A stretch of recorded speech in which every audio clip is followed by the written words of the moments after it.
এই যে এত বড় বড় কথা বলা হয় যে বাচ্চাকে ঠিক মতো মানুষ করুন, তাকে ভালোবাসুন, অতিরিক্ত বাড়াবাড়ি করবেন না এমন কিছু দিয়ে, আচ্ছা তারপরে তার সঙ্গে ঝামেলা করবেন না, তাকে রুটিনের মধ্যে আনুন, সে যদি ডিসিপ্লিনড হয়, এই এত এত কথা ডুজ অ্যান্ড ডোন্টস বলা হয়ে থাকে কেন জানেন? সব থেকে বড় কথা হচ্ছে যাতে সে একটা সুসন্তান তৈরি হতে পারে।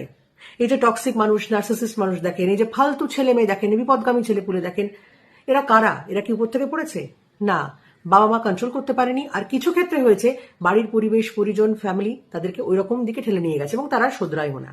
যদি না তারা নিজেরা ঠিক হতে চেষ্টা করে, তবে সেই চান্সেস খুব কম। টক্সিক মানুষ, নার্সিসিস্ট মানুষ, বিপদগামী, তারা কি মাথা মোটা ছিল? তারা কি পড়াশোনা জানতো না? প্রচুর ছেলে মেয়ে আছে যারা টক্সিক কিন্তু ভালো পড়াশোনায়, তারা কিন্তু ইন্টেলিজেন্ট। নেচার যাবে কোথায়?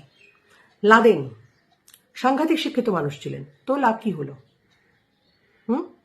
এরকম প্রচুর বিপদগামী ছেলে পুলেছে যারা কিন্তু খুব ভালো মেরিটোরিয়াস।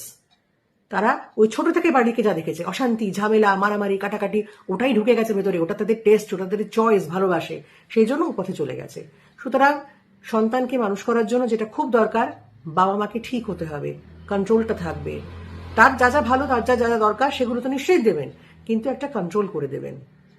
তা না হলে ভবিষ্যতে সমস্যায় পড়বেন, আর সেটা বাড়ির জন্য তো সুখকর নয়, আপনার সন্তানের জন্য সুখকর নয়। বোঝা গেল? ভালো থাকুন।